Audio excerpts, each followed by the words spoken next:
Hi friends, రాగి సామాన్లు కడగాలంటే శుభ్రం చేసుకోవాలంటే చాలా ఇబ్బంది పడుతుంటారు కదా ఫ్రెండ్స్. అలాంటప్పుడు ఇలా ప్రయత్నించండి, చాలా సులువుగా అయిపోతుంది. ఇందులో మనం నిమ్ముప్పు తీసుకోవాలండి. నిమ్ముప్పు, సర్పు, అలాగే ఒక నిమ్మకాయ, 2 టీ స్పూన్ల సర్పు, 1 టీ స్పూన్ నిమ్ముప్పు, అలాగే 1 నిమ్మకాయ ఫ్రెండ్స్. అలాగే అందులోకి మన ఉప్పు కూడా కొంచెం 1 స్పూన్ కలుపుకోవాలి ఫ్రెండ్స్. ఆ తర్వాత వేడి చేసిన వాటర్ని వేసి పెట్టాలి.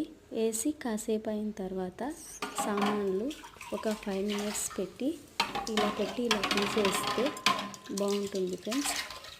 అలా పెట్టి ఎమ్మడే కొంచెం క్లాత్తో తుడుచుకోవాలి. అట్లయితేనే క్లీనింగ్ మంచిగా ఉంటుంది. లేకపోతే ఎమ్మడే ముడతలు పడిపోయి క్లీనింగ్ అంత మంచిగా కాదు ఫ్రెండ్స్. నా వీడియోస్ కనుక నచ్చినట్టయితే లైక్ చేయండి, షేర్ చేయండి, నా ఛానల్స్ని సబ్స్క్రైబ్ చేసుకోండి. ఇదిగో చూసారా ఫ్రెండ్స్, ఎంత బాగా శుభ్రం అయిపోయాయో. మీరు కూడా ట్రై చేయండి ఇలా.